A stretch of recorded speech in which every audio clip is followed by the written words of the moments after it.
Backups are always our friends.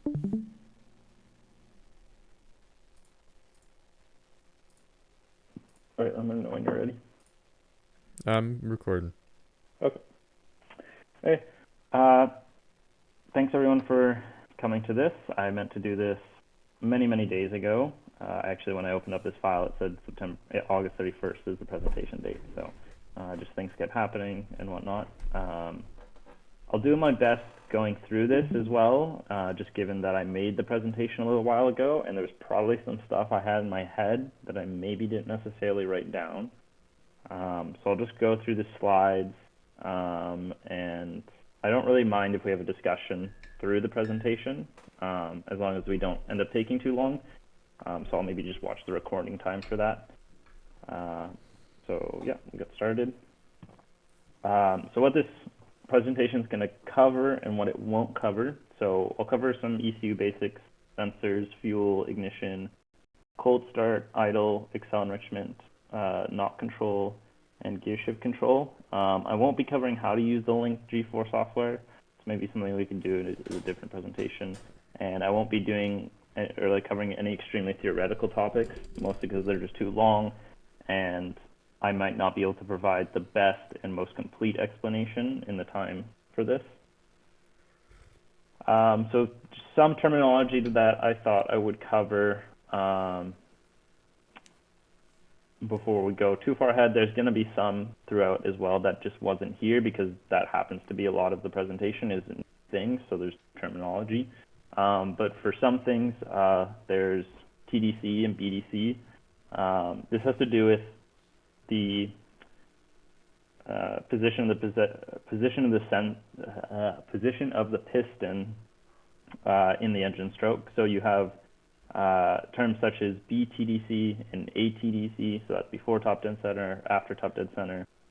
Now, because the crankshaft will rotate twice for a complete combustion cycle, 0 degrees TDC is always in reference to the compression stroke. So you would have your compression and then expansion or power stroke. So 0 degrees TDC is that point there. It's not like as the piston's coming down for the intake, it's as the piston is coming down for the power stroke. And then you have the same thing for bottom dead center. You have a before and after. You have advance, which is to have something occur sooner. You have retard, which is to have something occur later. Tuning is a term that gets you thrown around a lot. It's in most specific, like the most general way to explain it is calibration of the engine control unit to run a specific engine throughout its operating range. So that's not necessarily launch control or like gear shift control setup. If we're just talking about tuning, then that just means, making the engine run. WO2 or WOT, that's just something that'll get written in text, but it stands for wide open throttle. MBT, which is minimum timing for best torque. Yes, I know it's a bit, that acronym is not used a lot, but I have seen it come up quite a bit.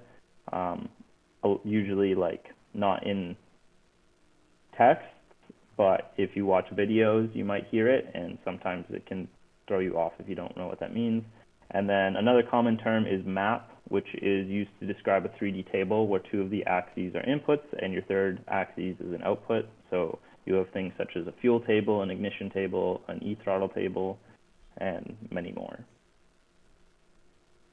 So ECU, ECM, standalone engine controller, those are sort of all terms that get thrown around for these devices. I grabbed some screenshots here. So there's the Motec M150 in the top left. There's the Link Extreme in the top right. The bottom left is a Life Racing F88 RX. And then the bottom right is a McLaren ECU, which is the ones used in Formula One and NASCAR and pretty much all motorsports. They just provide them for all teams. The most basic explanation of an ECU is that it uses sensor inputs to determine when to and for how long to fire the injectors and ignition coils. Anything else is just really an addition. Like the most basic ECU would just be doing that and nothing else.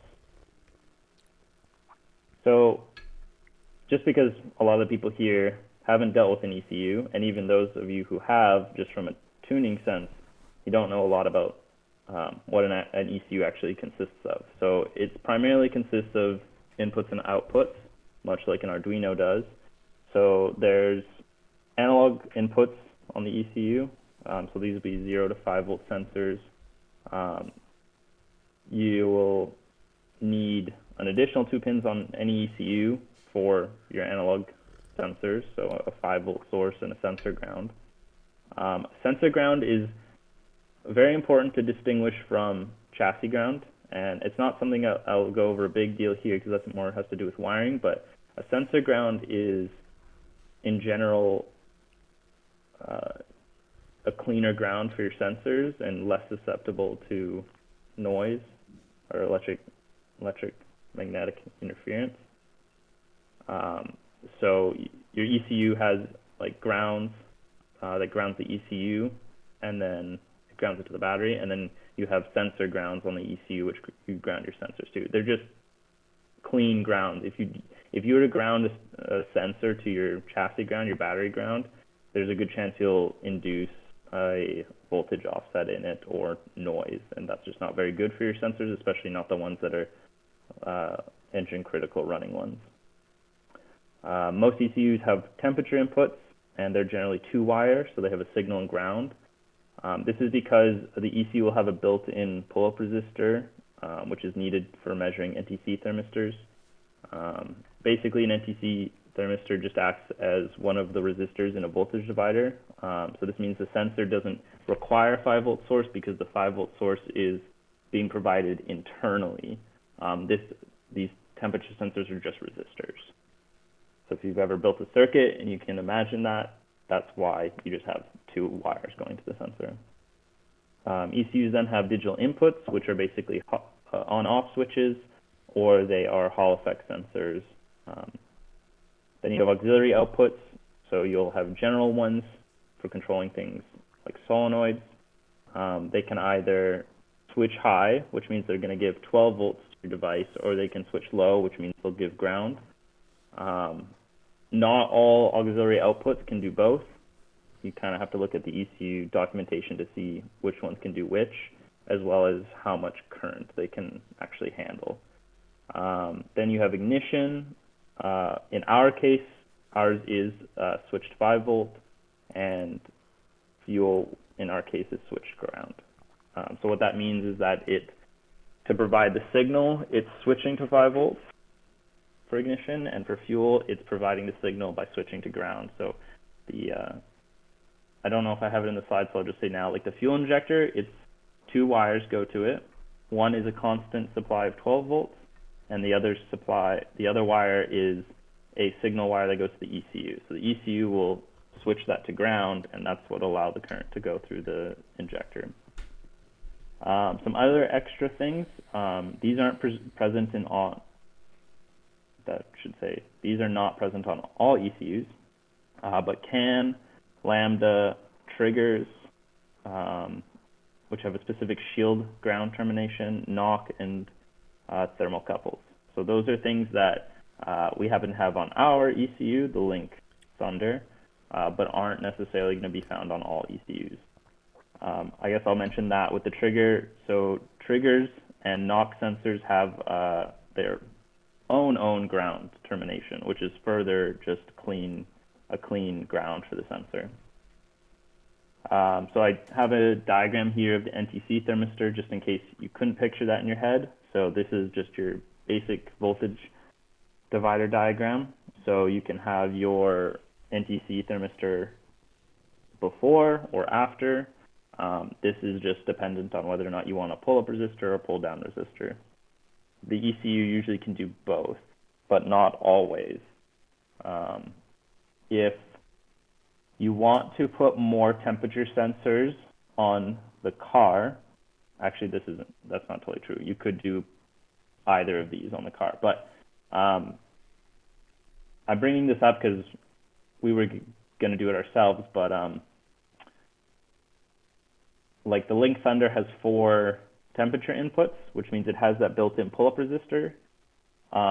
you can use the analog inputs that exist on the ECU, but with our link, they don't have selectable pull-up resistors, meaning you can't turn them on or off, so you can't say I want it or I don't want it.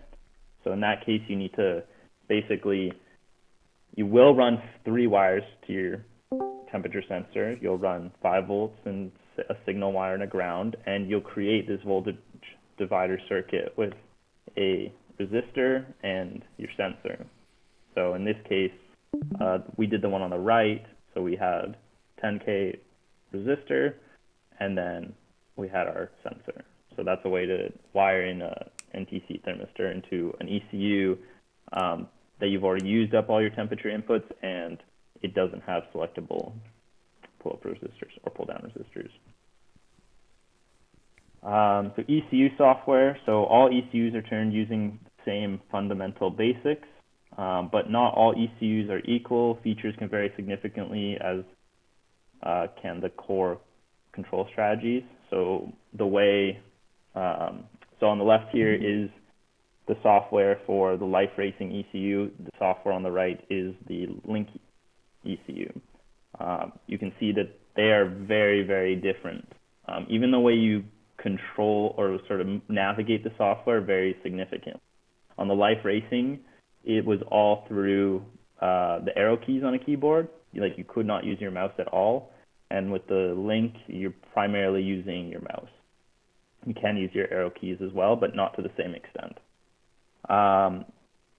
As well as not all ECU software uses the same names for settings, nor do they all display the information the same way. So again, that's where this is more general, and I'm not going over exactly how the Link does things, just because I want to leave it more general so that if the team decides to change ECUs or what have you, this is more applicable still.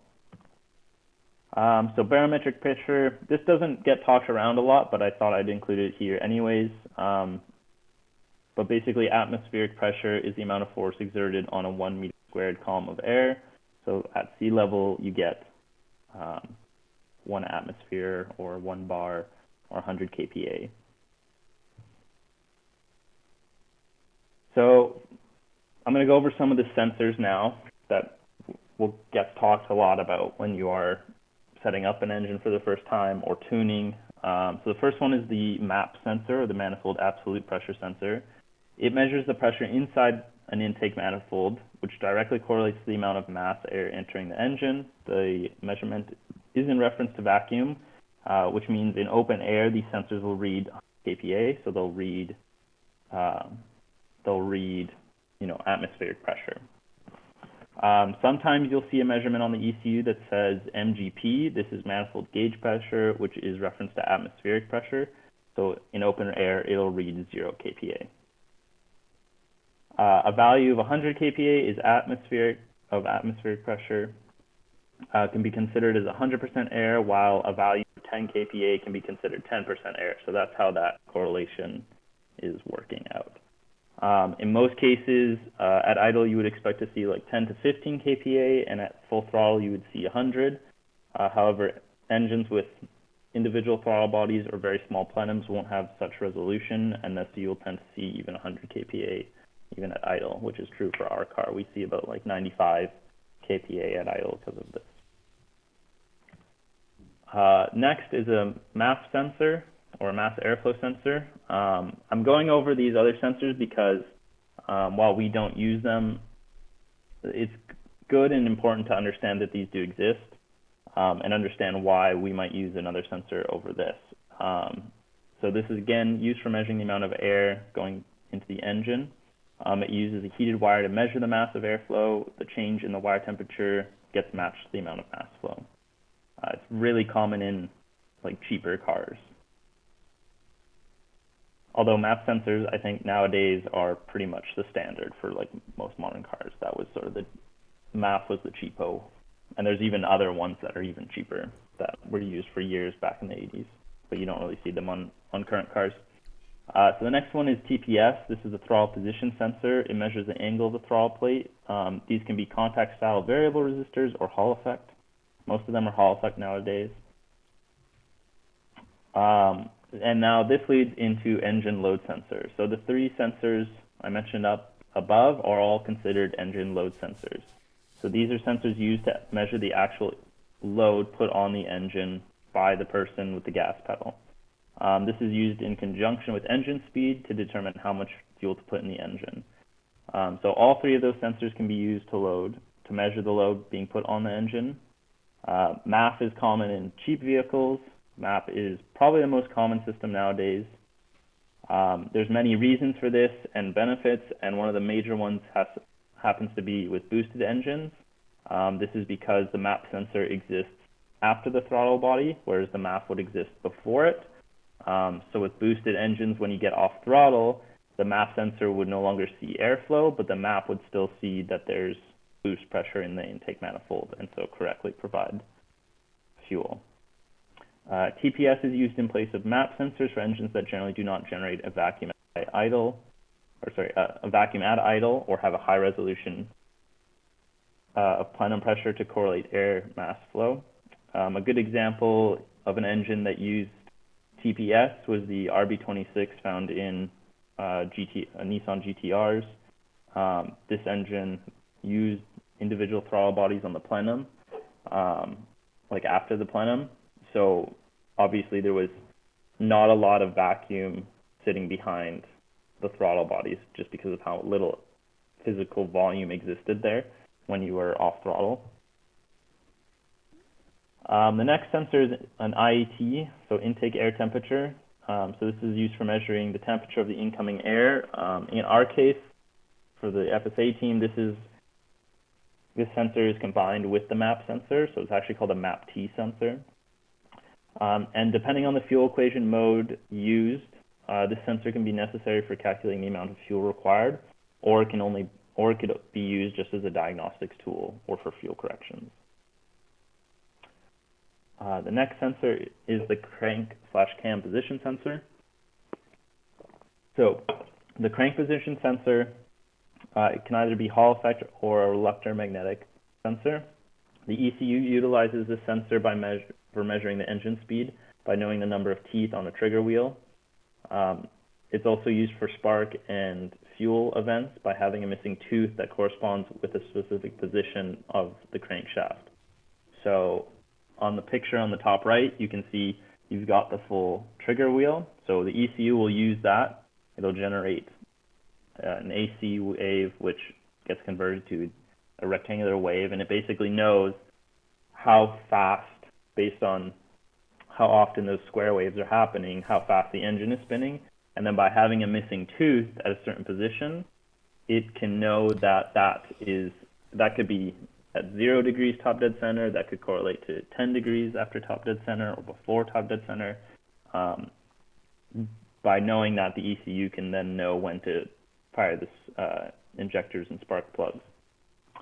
Obviously, if you are going to put an aftermarket ECU on a car, an OEM, you have to figure out what that missing tooth position is. A lot of ECU manufacturers for like aftermarket people that want to like tune their OEM cars, they provide information on that just for really common cars. So sometimes it's easy, sometimes it's not. However, it only knows that a set of pistons is either at TDC or BDC. This is because it rotates twice for every engine cycle. So it doesn't know exactly where each piston is as it's rotating. So that's where the cam position sensor comes in. It determines the engine position in the firing order, so it's often called a sync sensor.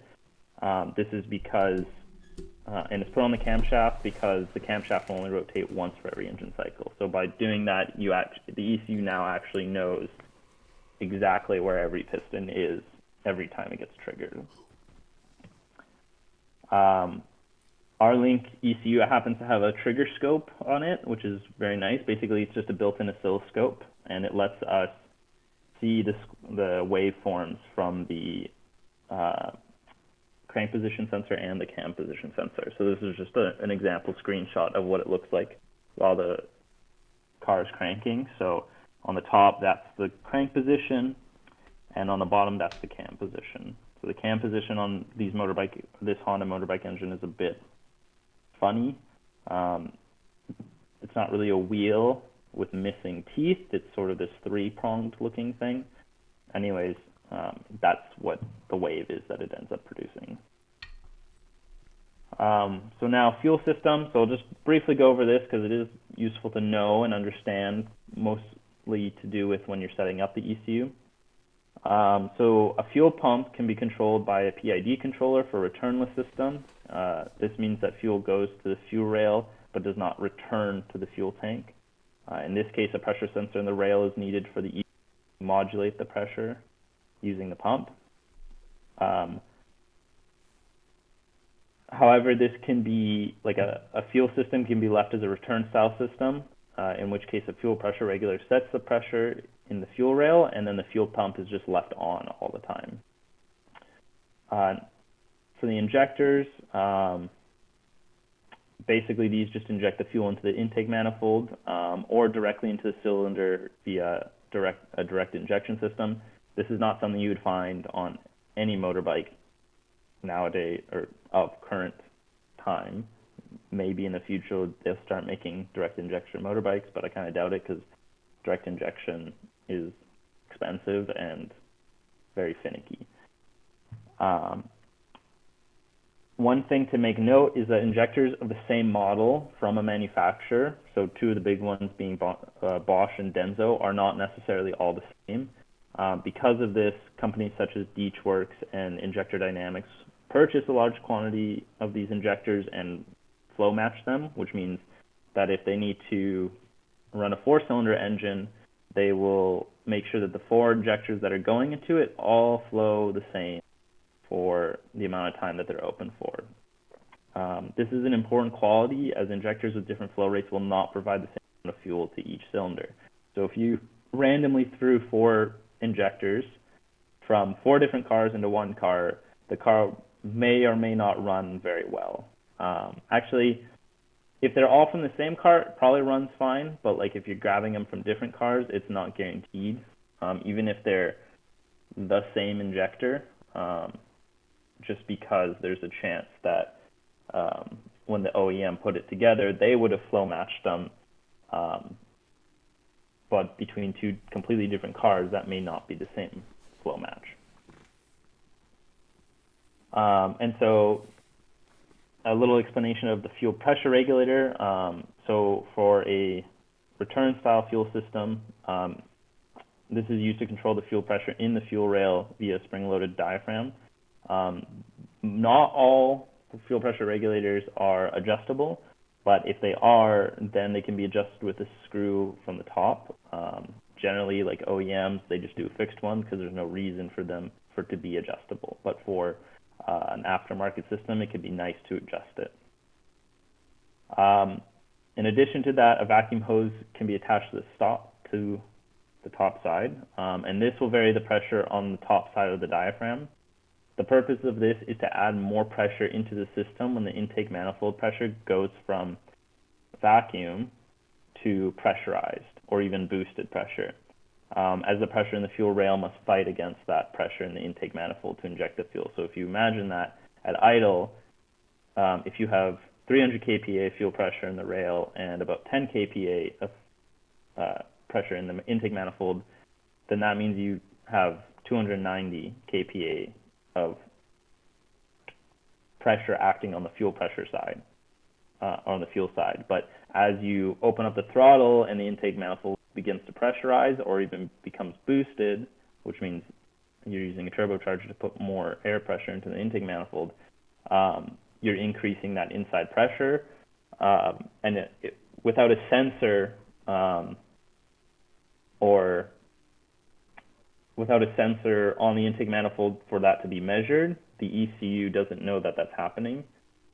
In a lot of cases, still OEMs, even if they're using a MAP sensor, will still use a vacuum because it's just easier to just have it change with it.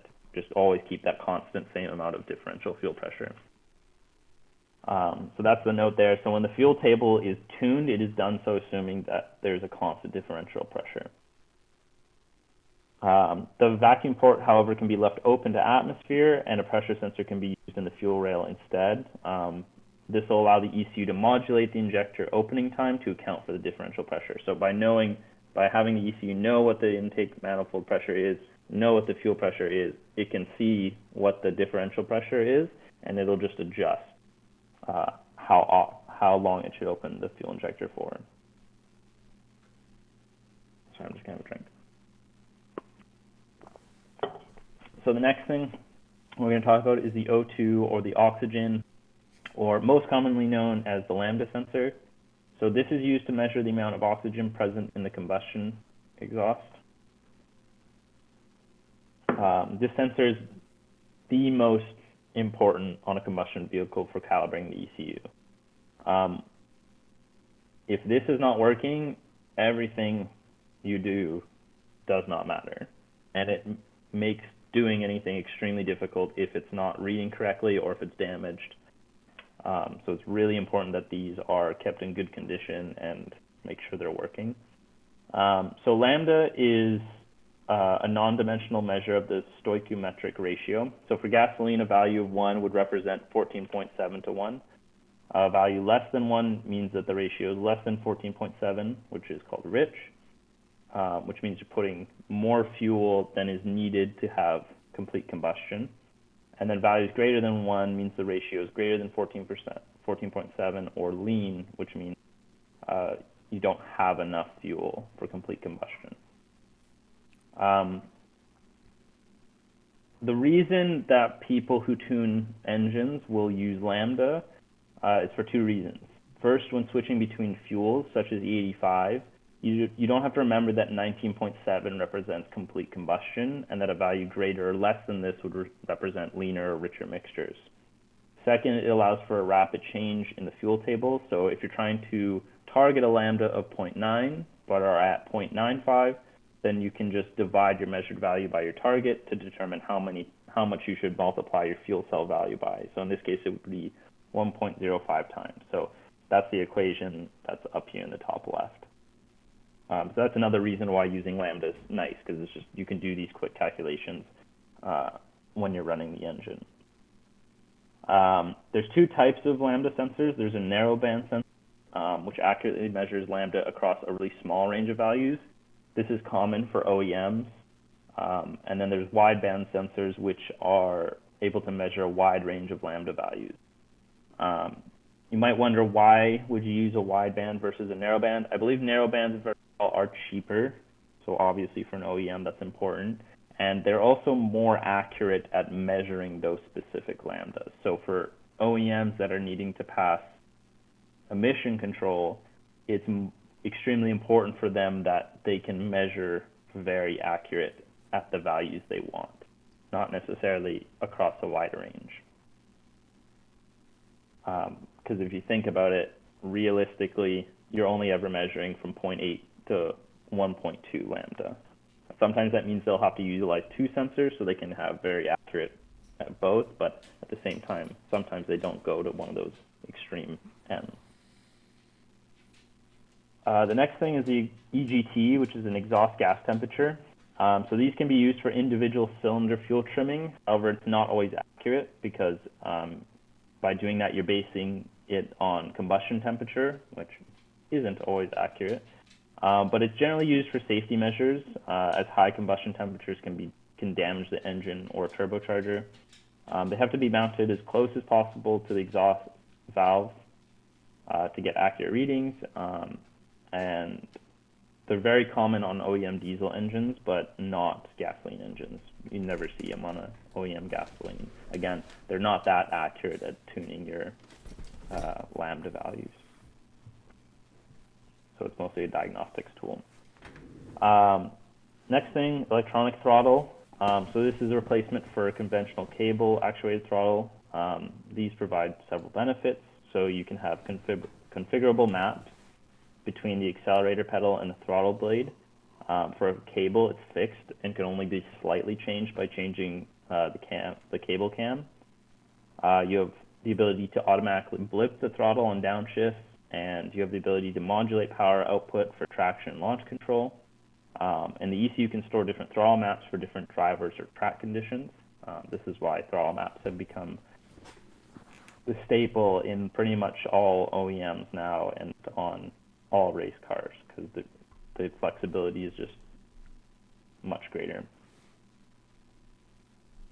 This is a little example of an e-throttle map. So this is just like a linear map. So you can set it to be 1-to-1 so that if the driver requests 50% on the accelerator pedal, so 50% of its range, then you'll get 50% at the throttle blade. E-throttles are really great because you can tune out torque dips. So if you know how much torque your engine's making, you can change how much the throttle opens given the driver's input so that they don't get into that dip and instead can like jump over it. It also can let you have so that would let you have, smoother torque delivery. You can tune the throttle map to have like flat torque delivery. You could have it have progressive torque delivery. So you can basically tune it to a wide variety of feel, essentially, which is why you can have different maps for different drivers, for people who want more torque for little throttle at the beginning, or they want less, or what have you.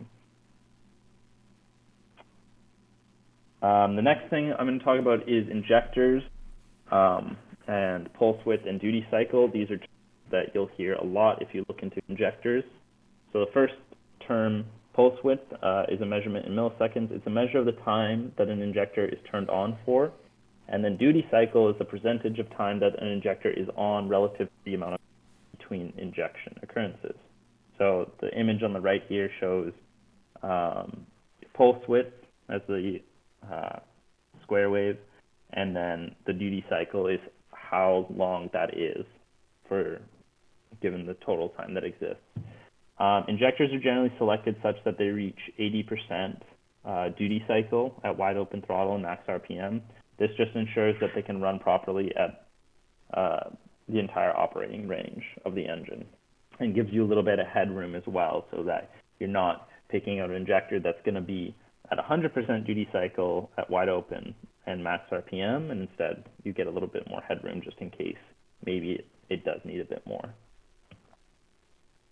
What kind of Oh, go ahead. what kind of duty cycle would you be expecting at like idle, if you know? It's hard to say. That's really dependent, like the injector size and everything. So And how is much this like is- same thing in the sense that you're trying to you don't obviously want to be operating too close to the bottom of the duty cycle, or can you operate closer to the Well, a you can. much smaller? So the limiting factor that you have a lot, and I think I mentioned it later, but I can bring it up now. So big injectors that flow a lot of fuel for very high horsepower engines, because of their design, they're very bad at opening for a very short period of time. So a lot of the time you'll see either if they're gonna be that good at idle, where they only have to open for a very little amount of time, they're just gonna cost a lot because they'll be engineered to be really good. Otherwise, an OEM will use two sets of injectors. They'll have a set of injectors for idle and a set of injectors for wide open throttle, so that way they operate nicely and controllable. Because if you're outside essentially their controllable range, you'll get really inconsistent fueling, if that makes sense. Yeah, no, that makes sense. So otherwise, if you pick your injectors out to, if you pick your injectors so that they have 80% duty cycle at wide open throttle max RPM, you'll probably be okay at idle, so long as they're not too beefy, which on something like our engine, very unlikely, just because of how much horsepower the engine makes. There is obviously a case of running too big of an injector, though. like if you run too big, then that means you're going to be using very short duty cycles and very small pulse widths, which the injector might not be able to do. So the next thing I'll cover is the basic four-stroke engine and volumetric efficiency. So volumetric efficiency is a fairly new way of understanding air delivery and fuel delivery in engines. It's a ratio of the actual air mass drawn into the cylinder versus the mass of air that could be drawn into the cylinder. So that last bit being known as the swept volume or the displacement of an individual cylinder. And this volumetric efficiency is an indication of how well an engine breathes. So VE closely matches the torque curve of an engine. VE can be increased by making it easier for the air to flow into the cylinders. And this is a reason why people will install better intake manifolds, why they'll port their cylinder heads and polish them, and why they'll change out their exhaust headers. It's all in the name of increasing volumetric efficiency, increasing the amount of air entering. Additionally, this is the purpose of superchargers, turbos, and NOS, as all three of these force more air into the cylinders and thus increase volumetric efficiency. The reason I say that this is a fairly new thing, volumetric efficiency has always been a measure. It's a very obvious measure that can exist. It's a new thing in engine tuning because of the way it's used to calculate the amount of fuel. Like our old life racing ECU did not figure out how much fuel to put in based on volumetric efficiency. I'll show you later how it did it, and I'll note that way is how the life racing did it, but I just want to clarify that this is a fairly new thing. A lot of ECUs, I think in just the last 5 years, have only started introducing this as a way of tuning their ECUs. So fuel setup, I'm going to cover the injection mode here. So there's single point, which uses a single or it uses two injectors to feed all the cylinders. So this is basically a carburetor. You have multi-point, which means each cylinder has its own injector, but no triggering is available for sequential. So this means the ECU doesn't know the exact position of its piston. So if we didn't have a cam sensor, we would have to use multi-point fueling. Then there's sequential, which is each cylinder has an injector, but the ECU knows the exact position of its pistons. This is what we use. Then you have grouped stage, which allows you to use one set of injectors for one RPM and another for different. That's where I talked about like motorbike engines, like our CBR 600RR had. The OEM bike came with staged injectors. And then there's sequential staged, which is the same as group stage, but with sequential injection. So here's some nice diagrams of those fuel injection setups. So this first one on the left of these three, that's the single point or basically carbureted. Then you've got sequential and then or multi-point.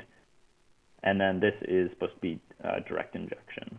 So that's supposed to show that it's directing directly into the cylinder, not into the intake manifold.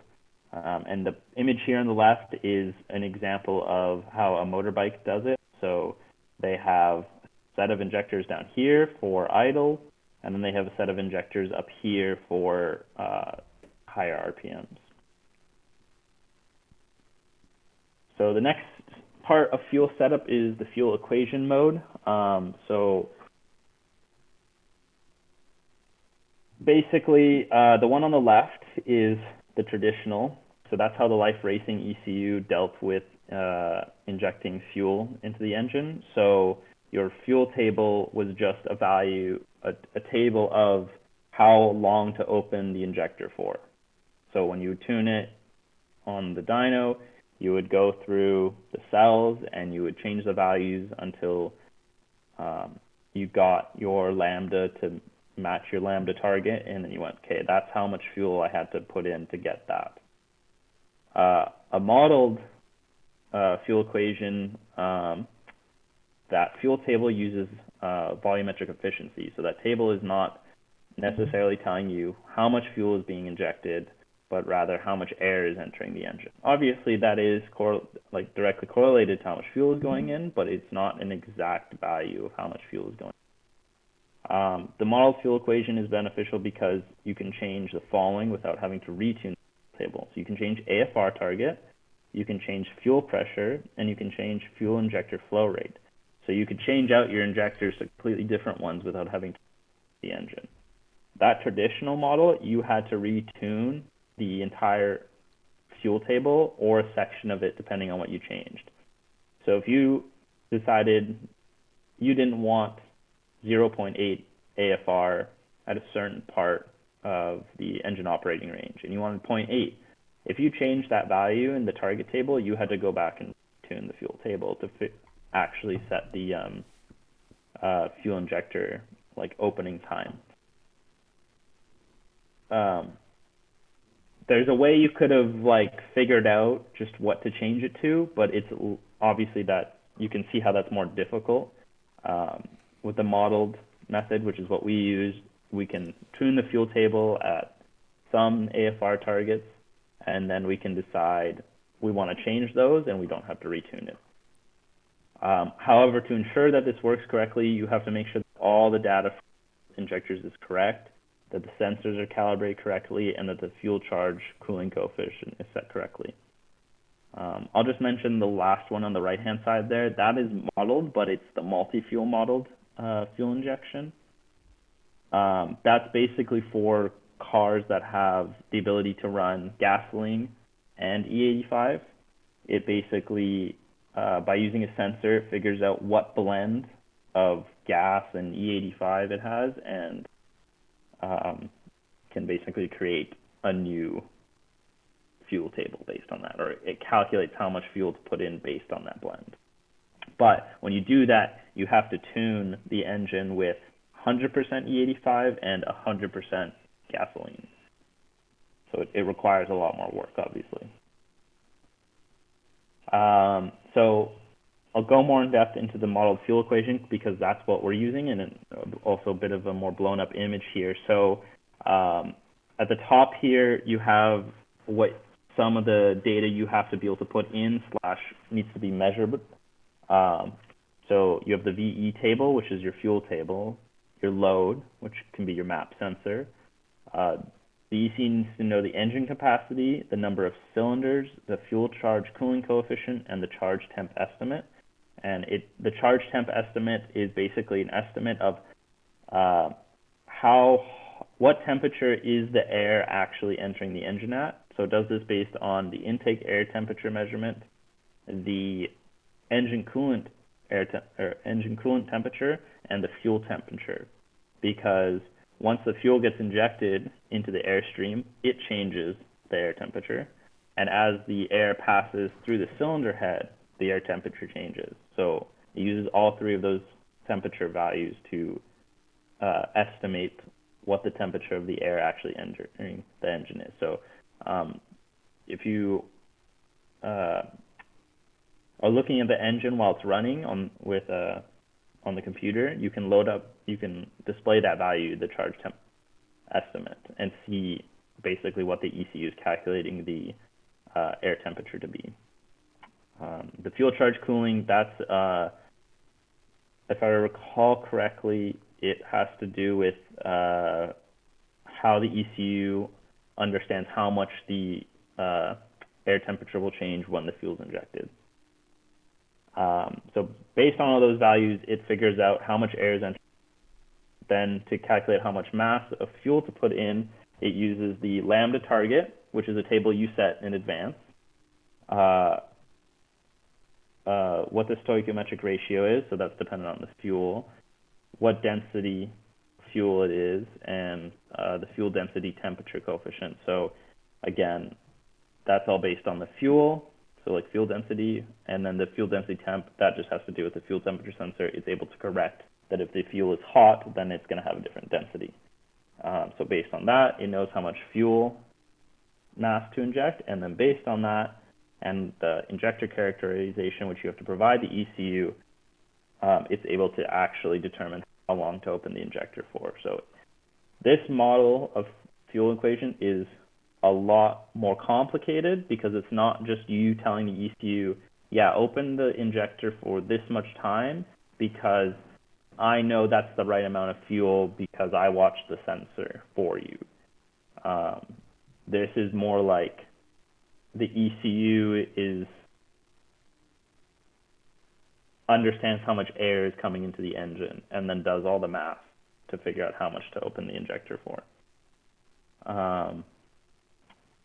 So yeah, basically what I said there. So the data supplied to the ECU has to be engine displacement, fuel system type, base fuel pressure, fuel density temp coefficient, the stoichiometric ratio, the fuel charge, cooling coefficient, and as well as the fuel injector characterization.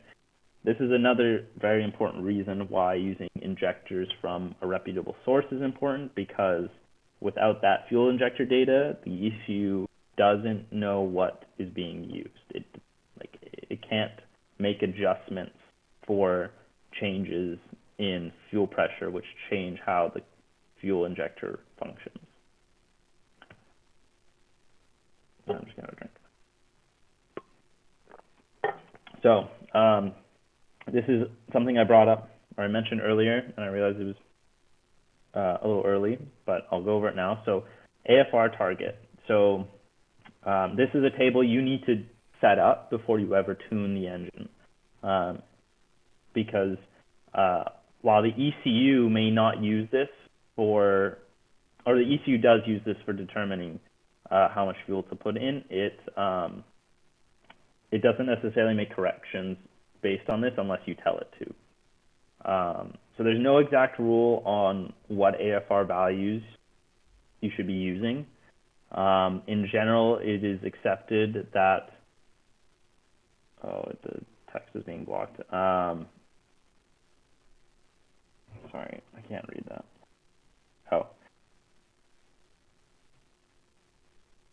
So it's accepted that a lean, sorry.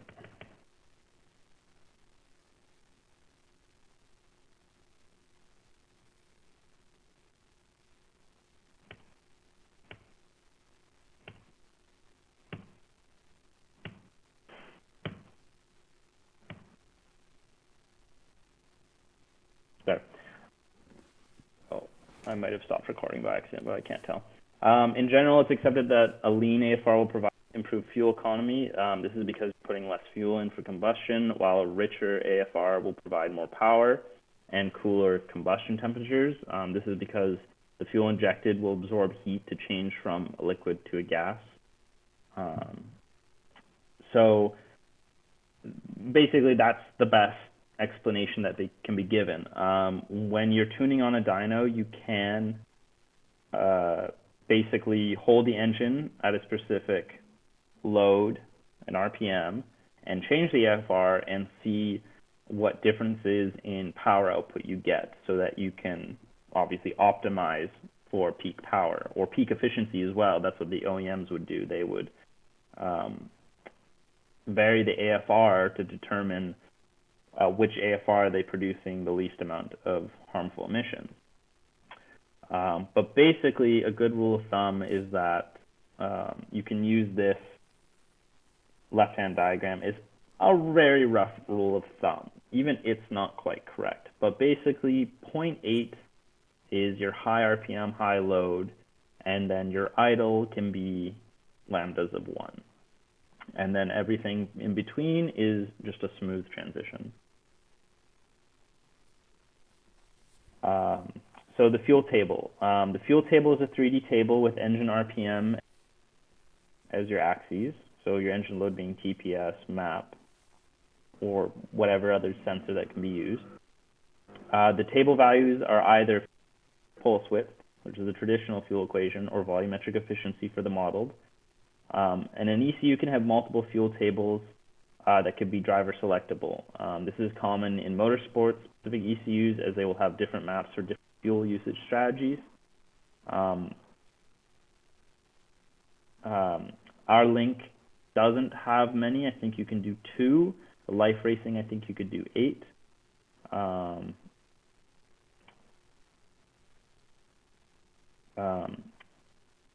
this is kind of only really true for fuel maps using traditional fuel, meaning that like having different fuel maps.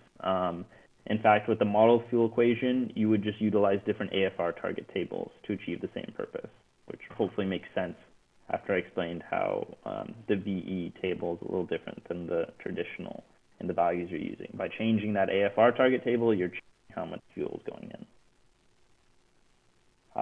So now a little bit of an explanation as to how to tune the fuel table. So before tuning the fuel map, you must first set up the AFR target table, as I had mentioned. You must have closed loop lambda control turned off, as well as any fuel corrections. This includes warm-up enrichments.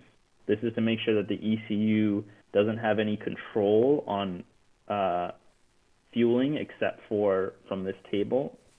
Because if you have those things on, then such as closed loop, then as you make a correction to the fuel table, the ECU is making an additional correction, and it can be hard to predict how it's doing that. And then with fuel corrections on, obviously it means the ECU could be removing fuel or adding fuel due to for whatever reason, which means you could be putting in wrong values for the fuel table. While using the dyno, which allows you to hold the engine in the cells shown in the fuel table below, you'd go through each cell and correct the value in the table until your lambda value that you're measuring in the exhaust with the sensor is equaling your target value. However, this can really only be done up to just over half of your total RPM limit. So in the case of the CBR 600RR, it's safe to tune up to about 8,000, 10,000 RPM on the dyno. It's not possible, nor is it really safe to hold the engine under load at higher RPMs. This is because the engine isn't meant to be held there for more than a fraction of a second.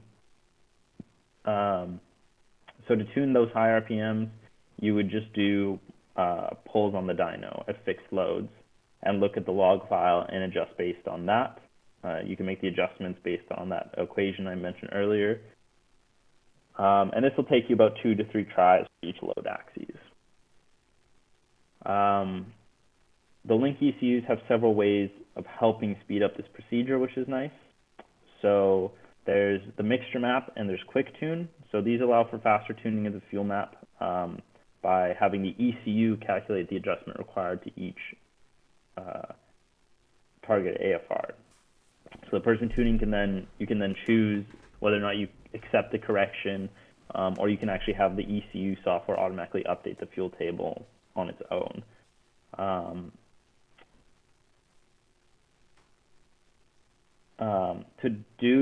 To have this set up, you have to set it up with these like tolerances.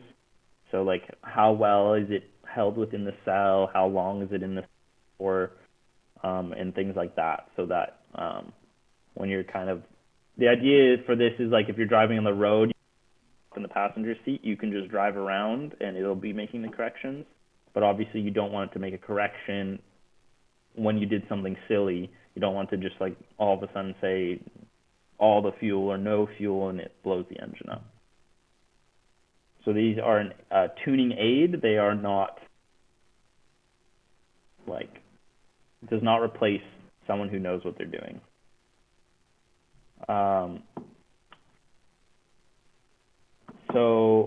The next thing, fuel corrections. So there's IAT fuel correction. So this is a fueling correction used to compensate for changes in inlet air temperature. This is because hotter air is less dense, and as air temperature increases, there will be less oxygen available to burn. And then there's individual cylinder fuel correction. This allows you to provide more or less fuel to an individual cylinder. This is used because the design of an intake may limit the air to certain cylinders. To tune these tables, you need a lambda sensor in each cylinder, however. So that can be very costly because lambda sensors are not cheap. The modules used to read their values are not cheap. So you could easily spend $1,000 just to have a 4-cylinder engine with 4 O2 sensors. So the next thing is more specific now. with our link ECU, but just something important so that like Luke knows what he's doing. So the purpose of the cold start is to supply additional fuel to the engine during cranking startup when it's cold. The image on the left gives a good rough idea of what it should look like when you're looking at the logged traces for crank enrichment, post-start crank, and warm-up enrichment. So you want it to follow this trend. You don't want, for example, after the post-start has finished, you don't want the warm-up enrichment to spike and be giving more fuel than what the post-start was giving. You want it to either be the same or less than, just so that it has a smooth transition. And while there are more tables available for tuning cold start than I have in this screenshot in the bottom right, these are really the only ones that should be used. This is really just because the other tables with the link has already pre-set up for values works really well and doesn't need to be adjusted. And it's always better to just have less tables to be adjusting because, I mean, right here, there's already 5, and that's already a lot because changing one can change the whole behavior. So by having more just means there's more tables that are changing the behavior, and thus sometimes it can be hard to figure out which one you want to be changing. So for tuning cold start, you want to make sure the main fuel is tuned correctly at the operating temperature for the engine. So you want to make sure that your lambda values are correct at like 80 Celsius. Let the engine cool down, and then you'll start cold start tuning. Leave first crank at 50 and leave the crank hold time alone. With the cold engine, change the crank enrichment by 20% until it starts crisply. Start by decreasing at first and then increasing if taking fuel out wasn't working. The post-start enrichment should be less than the crank enrichment, again, to ensure there's no spike in fuel, which will just inadvertently cause the engine to rev up. I found that having a short, fast decay, I don't know why I wrote it that way, a short decay and a short hold time works best for our engine. So that's that post-start decay time and post-start hold time. If it's too high, the engine kind of just revs really high for a long time. So I found with those values, it would rev high for a short amount of time on the startup and then just smoothly go down to the idle RPM. So idle control, generally I've left the system in open loop because I found it's easy to tune and get it working perfectly and not need closed loop. Closed loop is great if you have a daily driven car because it improves, quality of life because it'll account for small differences versus you tuning stationary. So such as stop and go traffic. And additionally, keeping things in open loop ensures that the ECU is never fighting your changes. So if you're making corrections, the ECU isn't, saying, oh, but I need this, so I'm going to do this to you, and then you wondering why what you're trying to change isn't working. So the idle target RPM, this is just used as a reference. The ECU will calculate an idle target error, which the tuner used to set the idle base position table and idle ignition table. The idle base position table, this is additional throttle position added on top of the main e-throttle table. So the values in the table should be 0 when the engine is at its warm temperature, basically. In this case, they're 0, or they should be 0. This is an old screenshot, starting from like 1400 RPM at 70 degrees. All those values should be 0. And then by increasing values for colder temperatures, you're basically able to increase the RPM to match the idle target RPM for colder temperatures. So your e-throttle table, that value at your idle should be your value at idle, and you shouldn't have values at warmer temperatures. It should just be 0. And then the idle ignition table, this is a table used to correct for small amounts of error between the target RPM and the actual RPM. So this is done by changing the spark ignition timing. So retarding the timing slows the engine speed, and advancing it increases speed.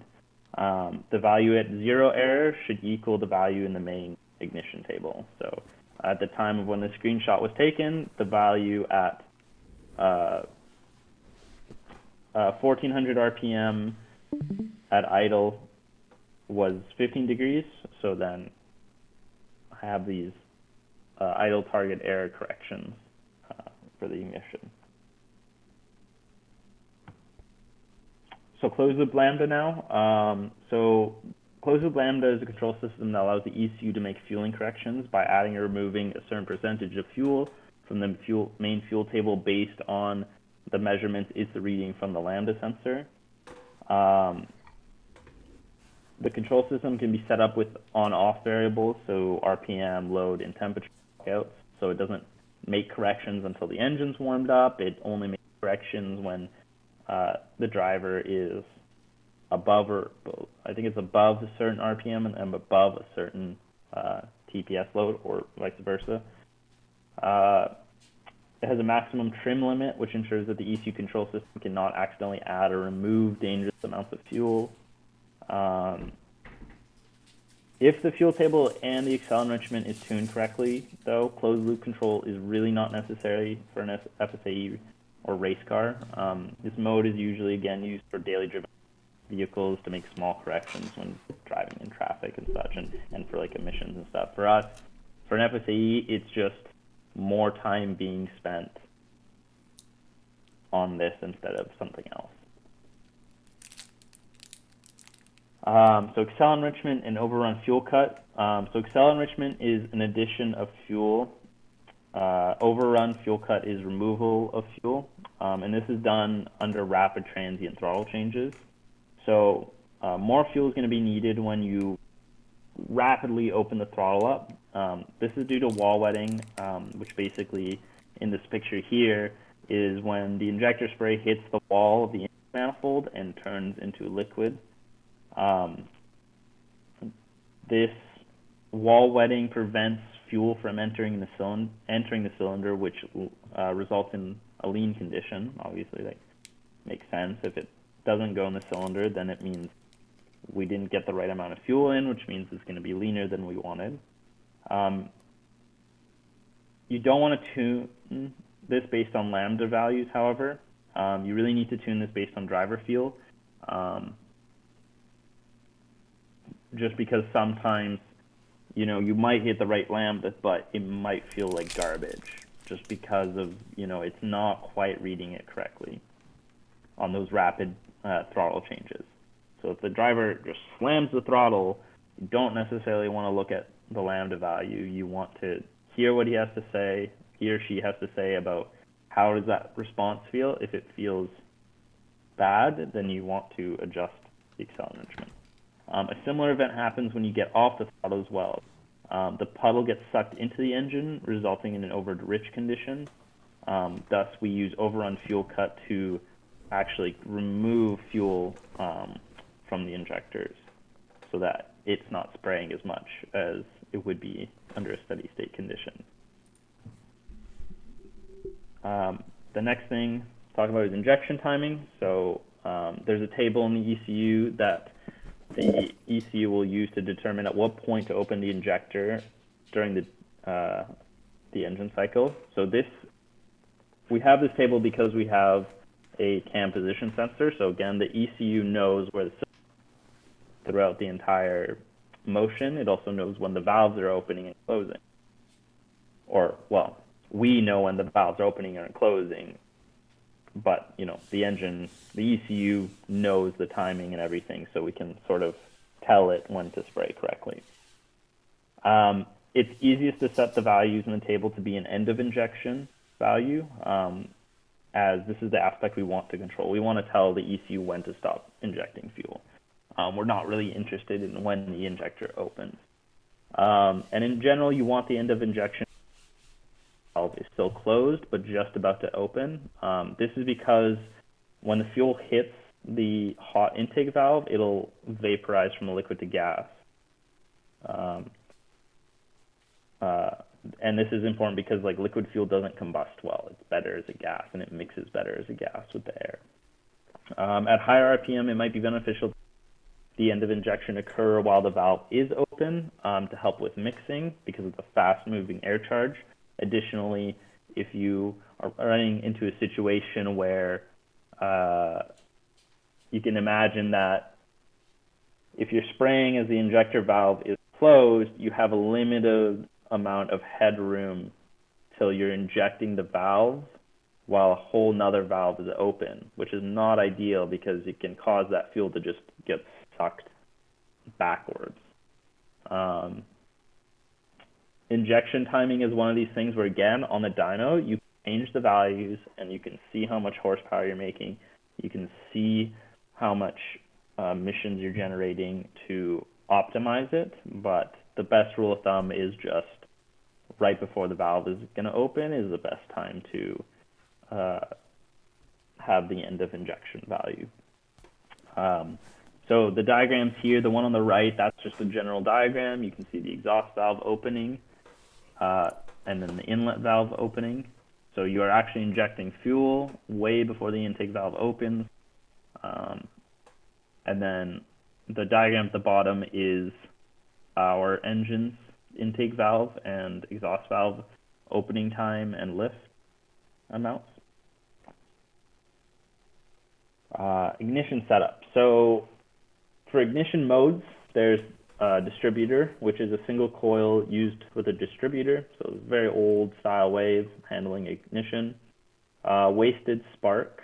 So this is a single ignition output from the ECU, which will control 2 spark plugs in 2 different cylinders. This is really common to see being used when an ECU can't support a certain number of cylinders. So for example, an ECU that can only supply 4 independent spark events on a V8 motor. So you'll sometimes hear that term thrown around, wasted spark. It means they're firing 2 spark plugs at a time. Obviously not in a dangerous sense. It's not dangerous, it's just you're unnecessarily firing a spark plug. And then you have direct spark, which means each cylinder has its own spark plug / ignition coil, and the ECU can control each one independently, and that's what we use. As a little note, the Lynx Thunder that the team currently uses is able to run a V8 engine with direct spark and direct fuel injection because it has 8 outputs for all of those. That is the most you will actually see on ECUs is 8. As soon as you go to V10s and V12s, they just use wasted spark and wasted fuel. For the spark edge, you have falling, which means the coil starts charging when the signal from the ECU goes high and fires when the signal goes low, which is the most common. And then you have rising, which means the coil will charge when the ECU signal goes low and fires the spark when the signal goes back high. So the next thing, ignition setup is dwell control. So dwell is the amount of time that the ignition coil is charged for before creating spark in the combustion chamber. So a dwell time that is too short will not generate enough spark energy for a strong spark, resulting in poor combustion or there's no combustion at all.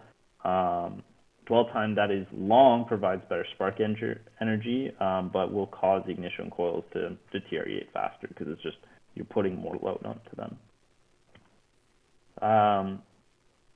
So smart versus dumb coils. I want to cover this because I think it's an important thing to understand because every engine can use a different style, and it's also a term that gets thrown around a lot. So there's 2 styles of coil and plug ignition system. So coil and plug is the most common way of setting up an ignition system nowadays. The 2 images at the top there are 2 styles of coil and plugs. The old style of ignition systems was a distributor, so as seen in the bottom image. Basically, you have the large box to the right there is what would generate the majority of the energy needed to fire the spark plug, and then the distributor would rotate with the the engine spinning and basically go to each individual cylinder, each of those posts. So a COP is the modern configuration of the ignition system, as opposed to the outdated way of using a distributor and coil. Smart coils have an igniter built into them, which means that they're usually a 3 or 4 wire coil and plug. You also have dumb coils, which have no igniter and only 2 wires. While some ECUs have igniters built into them to drive dumb coils, many do not, requiring the use of an additional igniter module. So in our case, of the FSA team, we've been using an AEM 4-channel igniter to achieve this. The old Life Racing ECU we had built-in igniters, which meant this device wasn't needed. So why we need why do we need this igniter control and dumb coils? A dumb coil and a smart coil, for that matter, consist of 2 coil windings around an iron core. So this is a good image of what that looks like. One end of both the windings is connected to a 12-volt power source. So in this case, the PDU or the PMU or whatever power distribution source. The other end of the primary windings gets controlled to the ECU or the igniter module, and the other end of the secondary winding is connected to the spark plug. So when the non-powered end of the primary coil is connected to ground, the current will start flowing through that coil. That will start to generate a magnetic field. When that ground is removed, so when the ECU basically says, I want to fire the spark, that magnetic field will collapse and it'll induce a really high voltage in secondary windings. And that's what's generating the high voltage that's needed to fire this spark plug. Unfortunately, our ECU can't control dumb coils. This is because the coil or the ignition outputs on the ECU don't provide ground. They provide 5 volts. So the ECU provides a 5-volt signal to the 4-channel coil driver, which grounds the coils and that starts generating the magnetic field. And when the ECU removes the 5 volts, the ground is removed from the ignition coil, and that's what generates the spark. So we had a bit of trouble recently with this and understanding this, but hopefully more of you now understand why we have this device, which is good because the judge asked us also how this device worked, and now people will know. Next is the ignition table.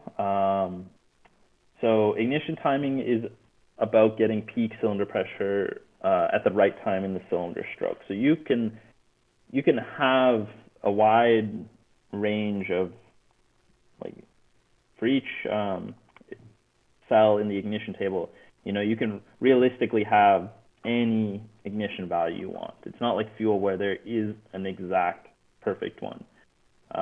You can realistically have any single one or any value in there. It's just about how much peak cylinder pressure you want to produce. By advancing the ignition timing, you're going to generate more in-cylinder pressure and thus more torque.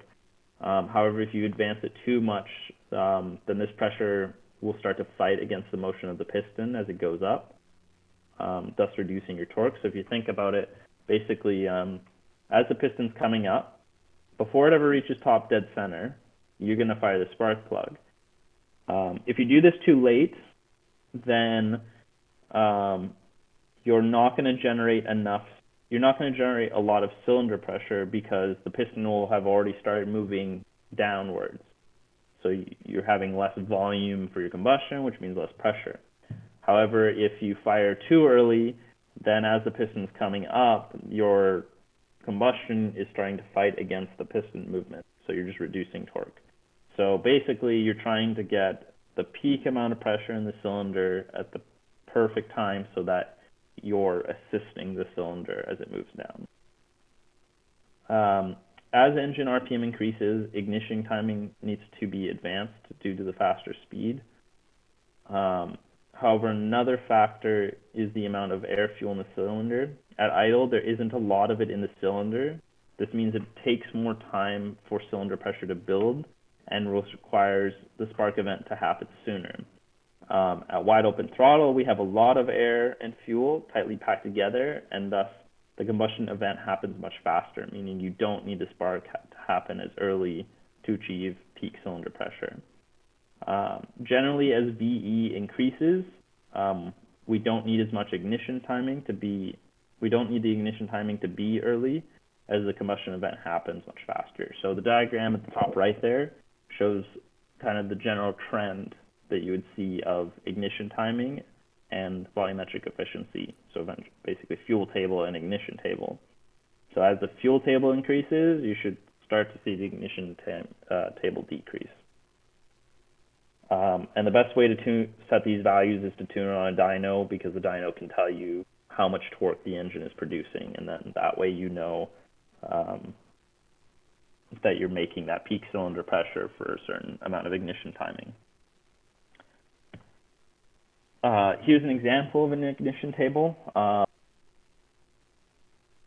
So to create the ignition map on the dyno, you'll set the dyno to let the engine spin the wheels up to a specific speed that correlates with the engine RPM you're trying to tune. You then modulate the throttle pedal to put the engine into different loads. And while the engine is being held there, you'll change the ignition timing while modulating the torque output of the dyno. Again, this is where this term comes up. The ignition timing required to achieve maximum torque is called MBT, minimum timing for best torque.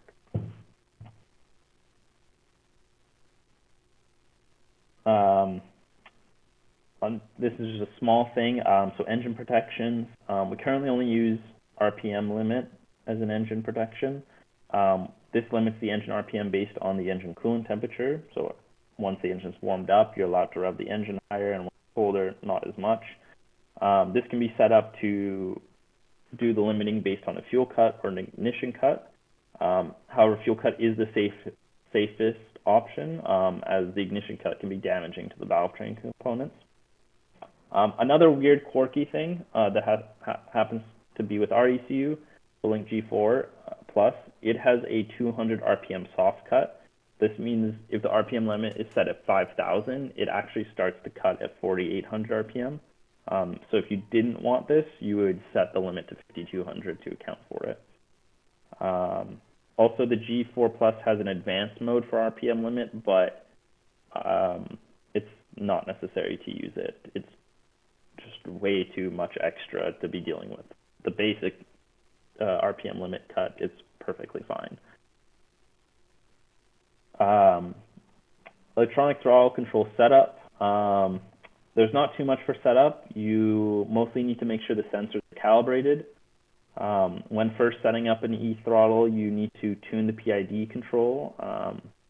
This is done, like it's tuned on the car as is, but I want to go over it anyways and be done. So this is easily done by viewing a target TPS versus the actual TPS. For those of you who've taken MEC 380, you will basically tune the PID by moving the accelerator pedal position sensor and observing how the throttle tracks it. So if you've taken MEC 380, you'll recall what this looks like. And you're basically trying to get fast response. You want the e-throttle to follow you as fast as possible without too much overshoot, without it being too slow, and without too much oscillation.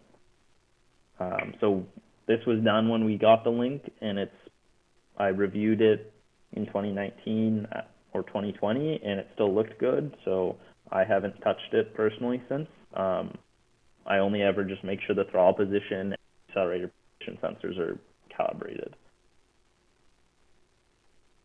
So the next thing is knock control. This kind of goes back to ignition setup. So knock control, basically it's a sensor that detects abnormal combustion.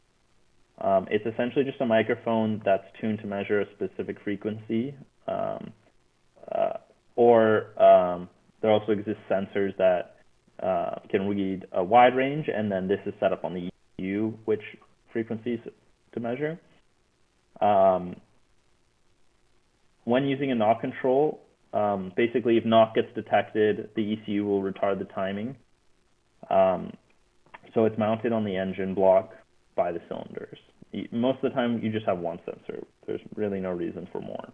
Because again, this kind of goes back to the engine knows where the cylinders are. It knows which cylinder just combusted. So if it measures with this microphone, it knows which cylinder is knocking. That's why you only need the one sensor. So normal combustion is a slow propagation, so it's a steady rise in cylinder pressure. So just throw back to the picture of the ignition. There was a graph at the bottom there of it slowly rising. Knock or detonation is when pockets of fuel air will spontaneously combust and collide with the flame front. So the actual ignition the actual ignition you wanted. This large spike in pressure breaks a protective gas layer that exists on the piston and damages the piston. The knock always occurs after the ignition event. This is something very important to understand because there's another term which is called pre-ignition, and this is not knock. This occurs before the spark event. So when you're tuning ignition timing, you will sometimes need to use a knock sensor to ensure that you're not advancing the ignition timing too far, because by doing so you can generate knock. With low horsepower engines and with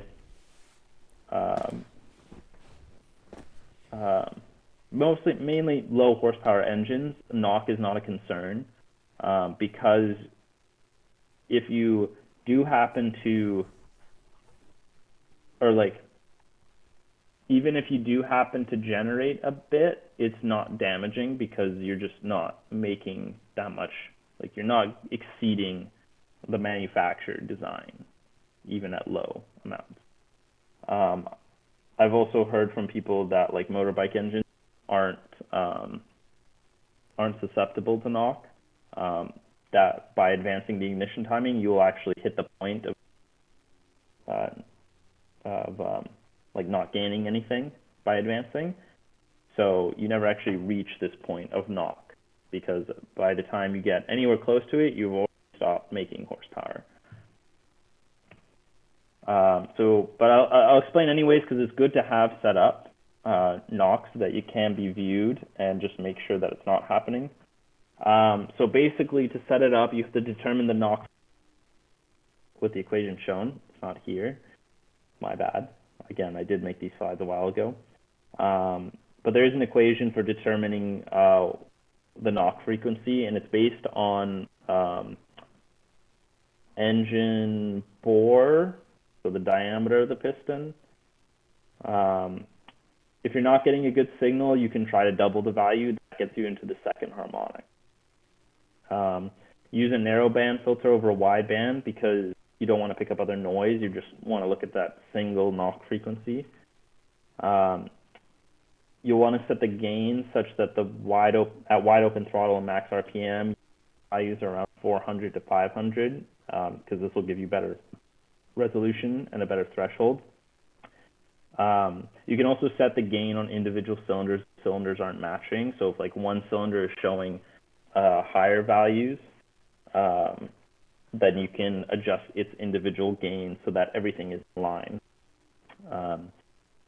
One note is that when you're doing this, when you're doing the wide open throttle and the max RPM, you're doing it at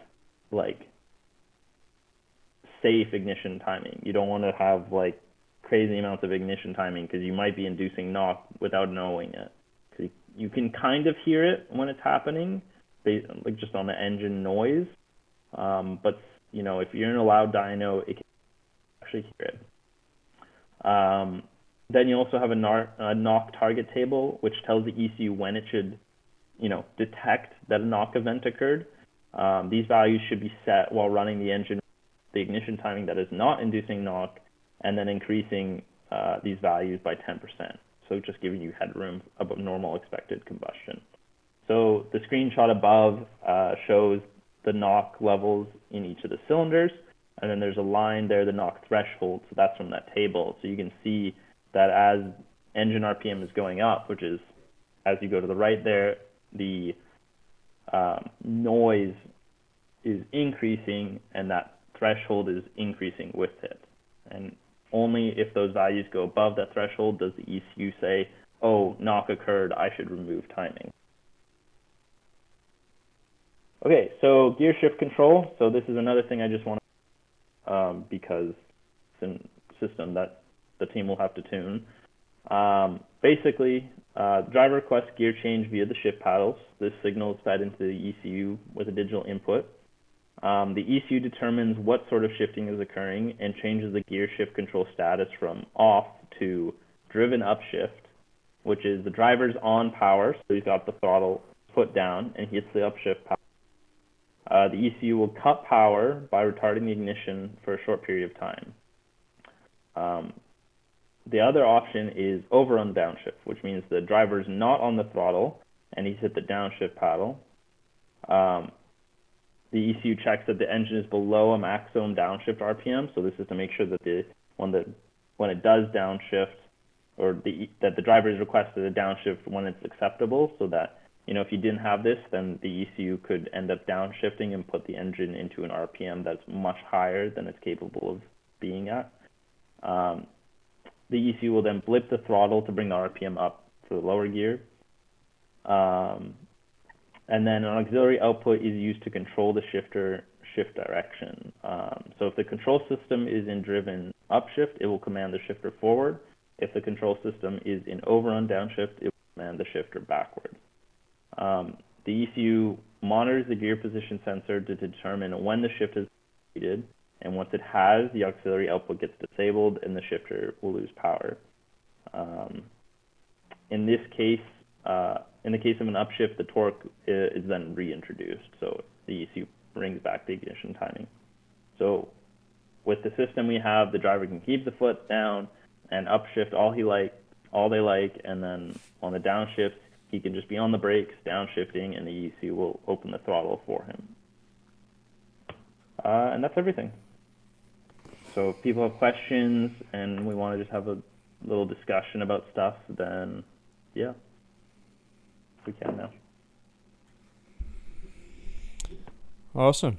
That was a very comprehensive coverage of everything there. Yes, very in depth. I think the issue is going to be questions will be tough without actually playing with it a bit. I think it's going to be more questions as I get into things and I go, let's look at the video, and then I'll have a question. Afterwards. Yeah, for sure. Yeah, I tried to make sure that this sort of covered a lot of the, so that when you yourself, Luke, are looking at it, you kind of know why certain things look the way they do or what their purpose is. Yeah. I mean, if nobody has major inquiries right now, I can go and flip through it. Yeah, we had some. I mean, I'd probably do that anyways if people have questions. So. Yeah, we had some good progress yesterday on the engine tuning, actually, which was good. Some mostly ignition table stuff. But I think Mike can attest the engine is much happier right now than it was last week. Nearly pretty much what EV19 felt like. In that same vein, except for low RPM is better. Higher RPM isn't as crazy, and transient throttle response isn't as immediate, but overall it's pretty smooth.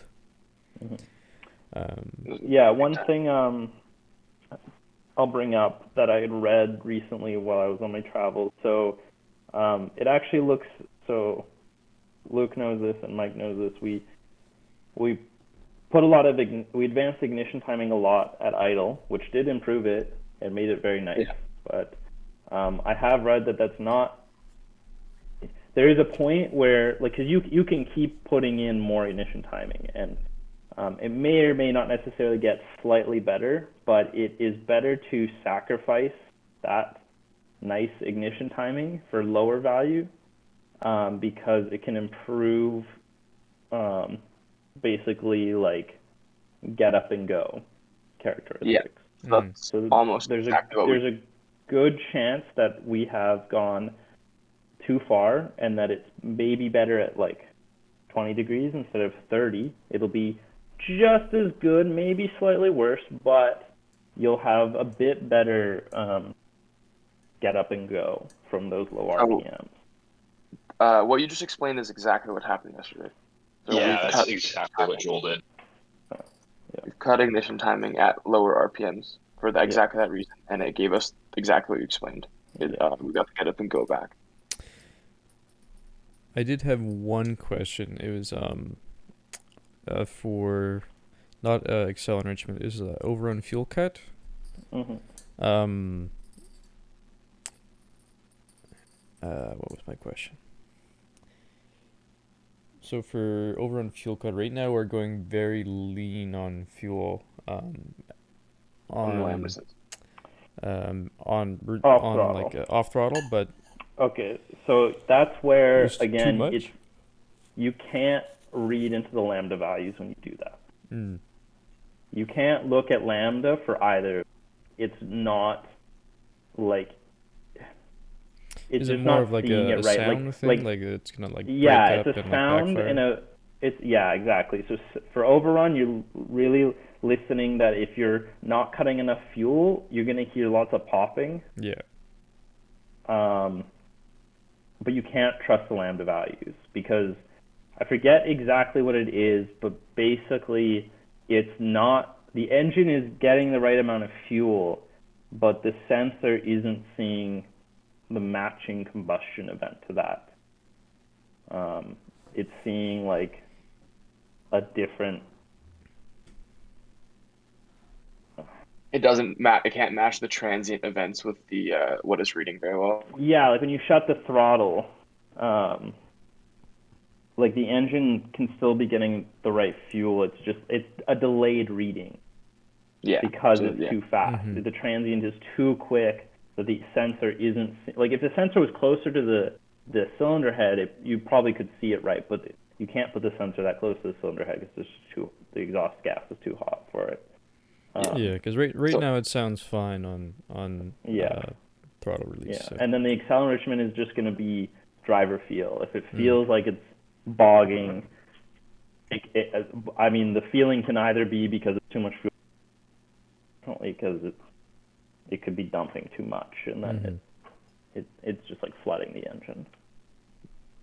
yeah, exactly why it's tuning. It can be either way. We have to just kind of try. Yeah, that's where you kind of just go and you go 20% one way, and if it's not getting better, you go 20% the other way, and you figure out from that, where was it good. Mhm.